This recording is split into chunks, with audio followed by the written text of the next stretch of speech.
Hello, and welcome to Eastern Roman history.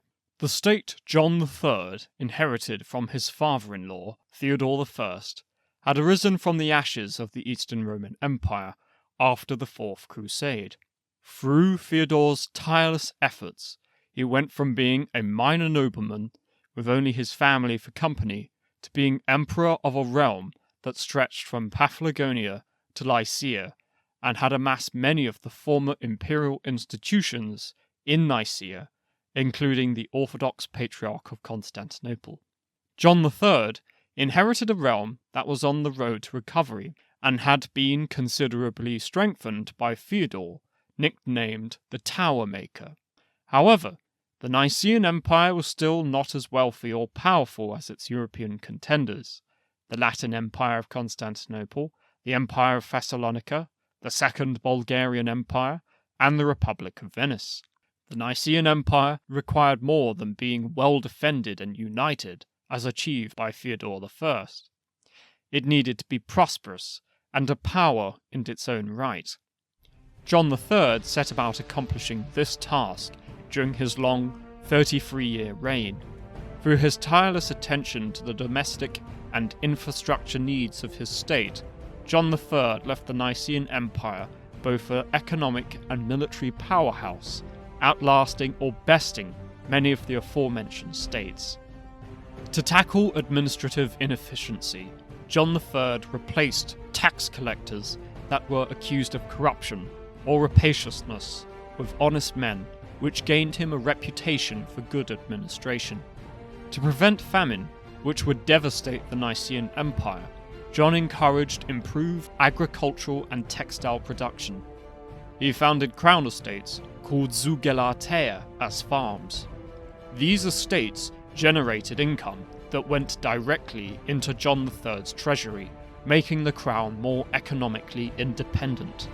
Vatatses also settled peasants on his crown estates to provision local castra and towns. The effect of these reforms were immediately felt and placed the Nicaean Empire at a considerable advantage. Nikephoros Gregoras recalled the success of these agricultural policies. The emperor himself marked out a piece of land, arable and suitable for wine growing, which he had judged sufficiently able to supply the needs of the imperial table, as well as the many things the beneficent and conscientious emperor was concerned with. He had the land administered by those who knew something about agriculture and vineyard cultivation, and he had a great abundance of fruit grown. But that was not all. In addition, he acquired herds of cattle, sheep, and pigs, and domesticated birds of every kind. The young of these beasts brought to him each year rich income. He also summoned others to do the same, not only his relations, but also the other nobles. He desired that each be able to supply his wants from his own resources, so that he would not lay an avaricious hand on the common man. At the same time, he desired that Roman society be henceforth completely cleansed of injustice. In a short time the barns were full of fruit, and the roads and streets, the pens and stalls were hardly able to contain all the livestock and poultry.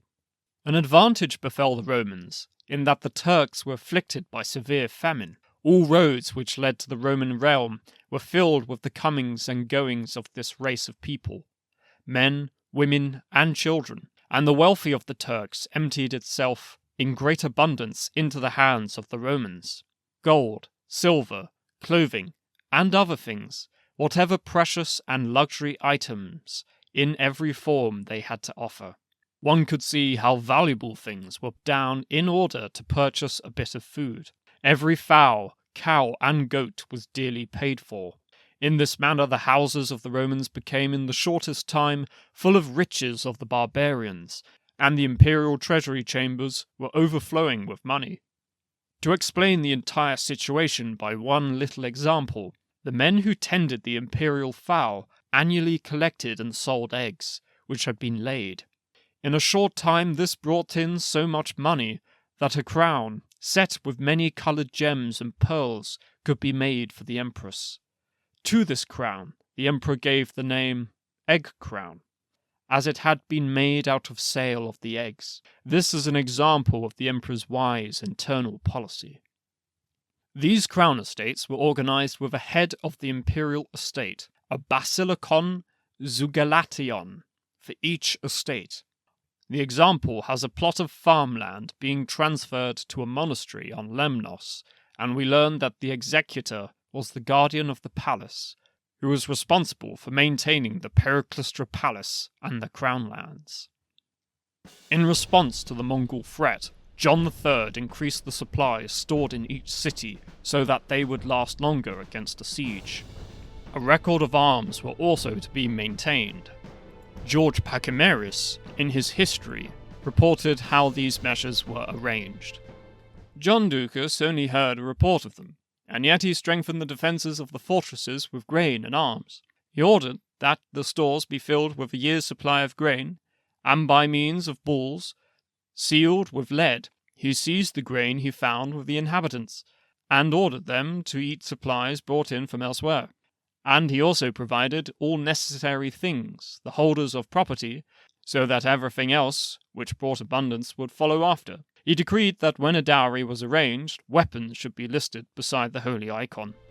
These anecdotes are partially corroborated by the contemporary Synopsis Chronici of Scoutariotes.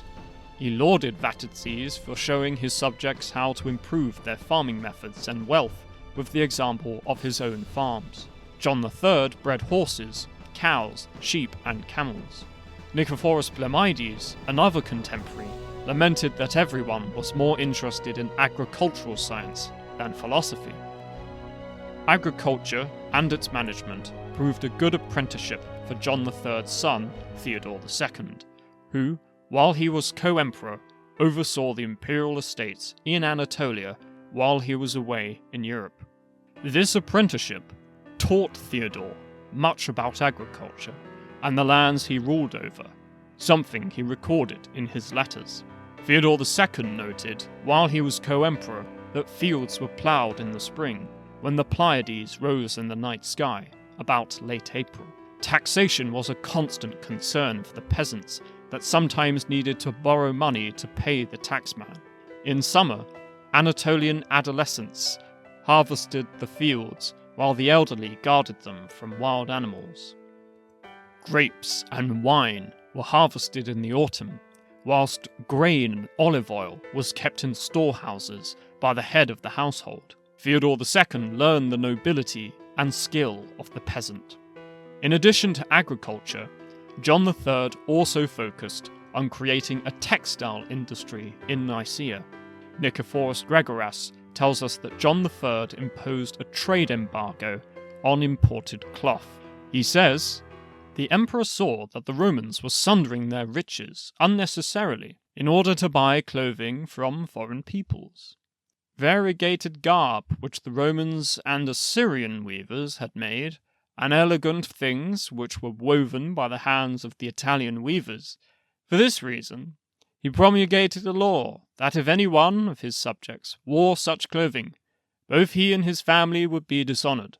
One was to wear only clothing produced on Roman land, and by the hands of Roman weavers." Nevertheless, foreign traders continued to visit Nicaea from Egypt, India, and many other parts of the world. There are other indications of the growing economy of the Nicaean Empire in this period. Theodore II informs us that Philadelphia was famed for its leather manufacturing industry. Ephesus was important for fishermen, butchers, leather workers, and tavern owners, as well as money changers. Theodore II noted that silk merchants sometimes cheated when weighing the raw material, and tailors could engage in dishonest practices. Though it shows how merchants could cheat their customers, it also demonstrates that the standardization of weights and measures had been established in the empire. John III's granting of genuine governing power to Theodore as Viceroy of Anatolia helped train him for becoming emperor. Michael VIII Palaeologus followed his predecessor's example and let his son Andronicus follow this apprenticeship in emperorship. However, as events would prove, Andronicus II apparently learned far less from his co-emperorship than Theodore II. John and Theodore engaged in philanthropic and charitable works. When the Metropolitan of Philadelphia built a monastic hospital, Theodore told him to add an additional public bathhouse to it. The leper hospital at Nicaea received imperial patronage. John III also funded poorhouses, nursing homes, and hospitals. John III established the Sosandra Monastery near Magnesia, which included medical wards. John and Theodore opened urban libraries called Bibliothecae. According to Scutariotes, manuscripts were collected on any subject and stored in these libraries. Theodore II, during his own reign, decreed that books were to be made available for anyone wishing to consult them. The libraries helped improve the level of education and availability of knowledge. Aristotelian logic was part of people's secondary education. George Akropolites, Theodore II's friend, wrote that, "Everywhere, in the Roman territories and cities, groups of wise people could be seen. Theatres of muses emerged. And almost every place was filled with assemblies of learned men, occupied with juxtapositions and comparisons of scientific topics, who worked hard on logical premises and conclusions." The policy was inspired by the lack of access to the vast libraries of Constantinople. Nikephoros Blamides is known to have gone on a book hunt in the 1240s, which was supported by Emperor John. Theodore II also collected books and established new schools in his own reign. However, further details about these libraries are unknown. These reforms were essential for bringing the Nicaean Empire to the forefront of the powers in the Aegean Sea. This little golden age under John III and Theodore II made the Nicaean Empire the envy of their neighbours and placed it in the prime position to reconquer Constantinople. This was made possible by the domestic reforms of John III and his successor, Theodore II. If you enjoyed this video, please do like and subscribe, and thank you very much to my generous patrons. And this has been Eastern Roman History.